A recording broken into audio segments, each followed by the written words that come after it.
Seperti biasa, kami akan menemani kalian dari kegabutan atau aktivitas apa saja yang tidak berguna sama sekali. Bagi kalian yang sedang bingung mencari film, kami akan sajikan alur cerita film apa saja yang membuat kalian semakin tegang dan bergairah. Film yang dibahas kali ini berjudul First Grader yang dirilis pada tahun 2010.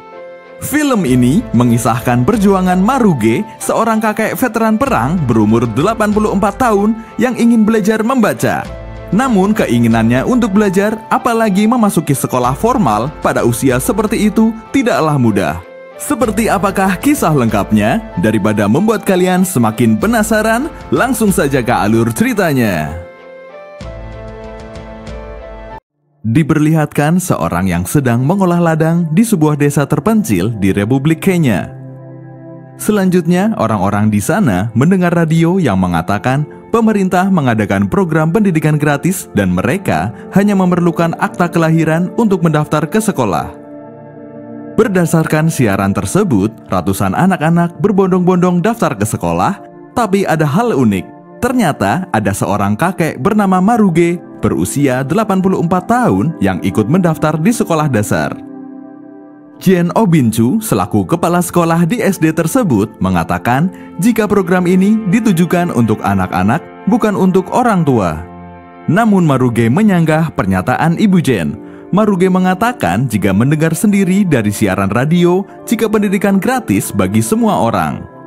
Lalu Pak Guru Alfred yang juga mendampingi Ibu Jen mengatakan sekolah itu sudah memiliki 200 murid dan hanya memiliki 50 meja. Tak hanya itu, Alfred juga menanyakan pada Maruge jika ingin sekolah mana buku dan alat tulismu. Selanjutnya Maruge bergegas pulang ke rumahnya. Pada keesokan harinya, saat pembelajaran tengah berlangsung, Maruge kembali datang ke sekolah lengkap dengan buku dan alat tulis. Tapi di pintu gerbang dia dihampiri oleh Alfred. Pak Alfred mengatakan jika semua murid di sekolah harus memakai seragam sekolah. Ibu Jen pun mendekati Maruge karena kakek setua itu masih bersikeras ingin bersekolah. Maruge mengatakan jika dia ingin belajar membaca. Akhirnya Maruge kembali pulang ke rumah. Selanjutnya Maruge pergi untuk menjual ayamnya ke pasar. Kemudian dia membeli pakaian bekas. Setelah itu dia permak sendiri menjadi seragam sekolah. Selanjutnya pada hari berikutnya, Maruge kembali ke sekolah dengan memakai seragam sekolah lengkap dengan buku dan alat tulisnya. Ibu Jen pun tampak kagum pada perjuangan Maruge untuk bersekolah. Hal itu dapat dimaklumi karena dulunya Maruge adalah pejuang kemerdekaan Kenya. Dia pantang menyerah untuk melawan penjajah Inggris pada tahun 1950 sampai 1960. Bahkan dia juga sampai ditahan di kamp penyiksaan, tapi itu tak menyurutkan semangat perjuangannya untuk memerdekakan negaranya. Oleh karena itu, tak heran jika Maruge tak menyerah walau telah ditolak beberapa kali. Kemudian Maruge memohon kepada Jen agar dia diterima di sekolah tersebut. Maruge juga berjanji jika dia akan menjadi murid yang baik. Jen selaku kepala sekolah dilema antara memilih peraturan atau kemanusiaan. Namun akhirnya Ibu Jen memutuskan untuk menerima Maruge menjadi murid sekolah dasar. Senyum bahagia langsung terpancar di wajah Maruge. Setelah itu Maruge mengikuti pembelajaran di kelas dan dia juga diajari memegang pensil yang benar untuk pertama kalinya yang membuat dia kembali tersenyum bahagia. Tapi kebahagiaan itu tak selalu bersamanya. Ketika malam hari, dia sering mengingat pengalamannya ketika masa perjuangan saat dia ditahan hingga mengingat kekejaman yang dilakukan oleh pemerintah kolonial Inggris. Trauma tersebut terus berlanjut setiap malam. Bahkan ketika Pak Alfred melakukan pemeriksaan kelengkapan sekolah, didapati pensil Maruge kurang tajam sehingga dia disuruh untuk memeruncing pensil. Tetapi ketika dia melihat serutan pensil, dia kembali mengalami trauma karena dia pernah disiksa dengan pensil tajam dan akibat trauma itu, dia sampai lepas kontrol di sekolah. Sehingga dia harus dibawa keluar kelas. Bu Jen pun menanyakan apa yang terjadi pada Maruge dan dia mengatakan jika dia dulu pernah disiksa di camp. Keseharian Maruge yang ikut bersekolah di SD formal mulai menarik perhatian warga setempat. Bahkan ada beberapa orang yang tidak suka dengan apa yang dilakukan Maruge.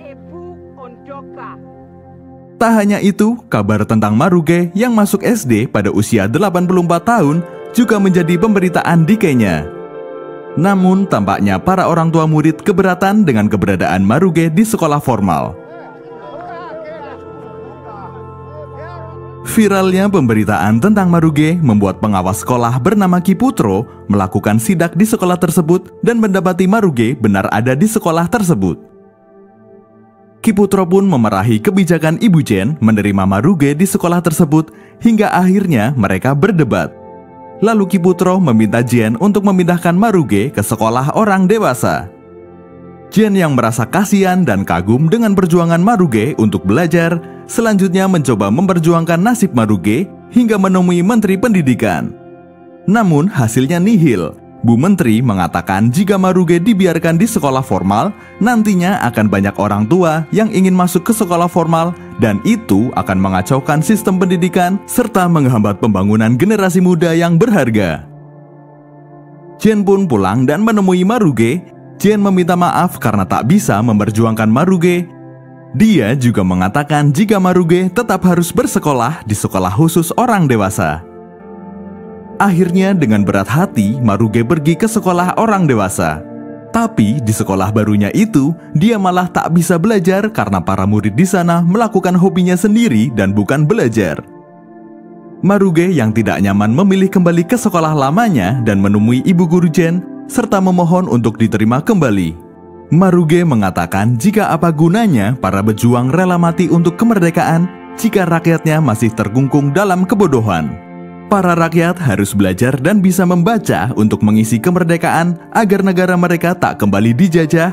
Tak hanya itu saja, Maruge juga menambahkan jika dia menerima sebuah surat dan Maruge sangat ingin membacanya sendiri. Mendengar hal itu, Jen pun luluh dan akhirnya kembali menerima Maruge, namun bukan lagi sebagai murid, melainkan sebagai asisten pengajarnya. Pemberitaan tentang Maruge yang masuk SD pada usia 84 tahun pun semakin viral. Bahkan media dan jurnalis asing ingin mewawancarai Maruge. Tak hanya itu, Ibu Jen sebagai orang yang menerima Maruge pun tak luput dari sorotan media. Namun tampaknya hal itu malah memperkeruh suasana karena itu menjadi kontroversi di dalam pakar pendidikan. Selanjutnya yang menjadi masalah bukan hanya persoalan aturan dan sistem pendidikan, namun hal itu juga dibumbui masalah ego sektoral dan primordial antar suku di Kenya. Selanjutnya hal tersebut diperparah dengan munculnya berita hoax yang menyatakan Maruge dan Ibu Jen mendapat keuntungan dari maraknya pemberitaan tentang mereka. Munculnya berita hoax tersebut membuat para orang tua murid marah dan menganggap Ibu Jen hanya mementingkan dirinya saja serta tidak menghiraukan nasib pendidikan para anak-anak. Lalu para orang tua melakukan demo di sekolah. Kiputro pun kembali ke sekolah untuk memarahi Jen karena masih menerima Maruge di sekolah. Selanjutnya, Bu Guru Jen yang dianggap sebagai pendukung Maruge untuk masuk sekolah juga turut menerima teror dari orang tak dikenal. Tak hanya itu, dia juga difitnah telah berselingkuh dengan lelaki lain.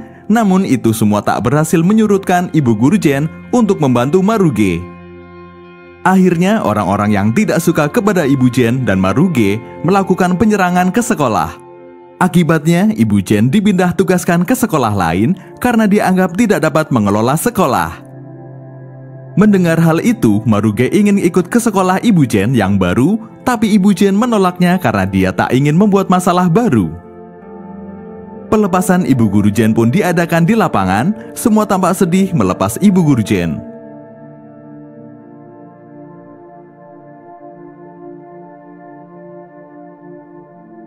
Tak lama kemudian, pengganti Ibu Guru Jen pun datang. Dia bernama Ibu Gracia.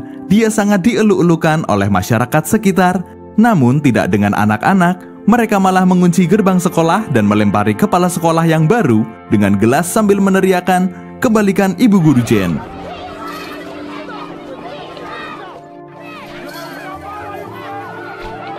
Melihat respon siswa yang demikian, membuat kepala sekolah yang baru kabur.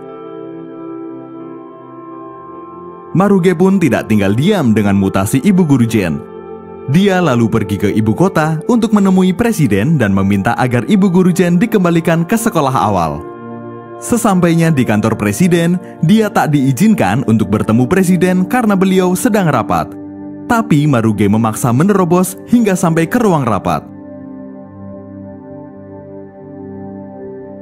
Setelah sampai ruang rapat, akhirnya presiden dan para menteri menerima Maruge. Lalu Maruge membuka bajunya dan menunjukkan luka-luka penyiksaan ketika di camp. Maruge juga mengatakan jika tanpa pejuang kalian tak ada di sini, jadi kita harus menghargai sejarah serta harus memiliki guru yang baik.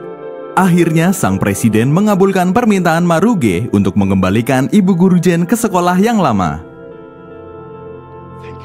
Keesokan harinya, Ibu Guru Jen terlihat memasuki gerbang sekolah dan langsung disambut oleh Maruge dan para murid lainnya.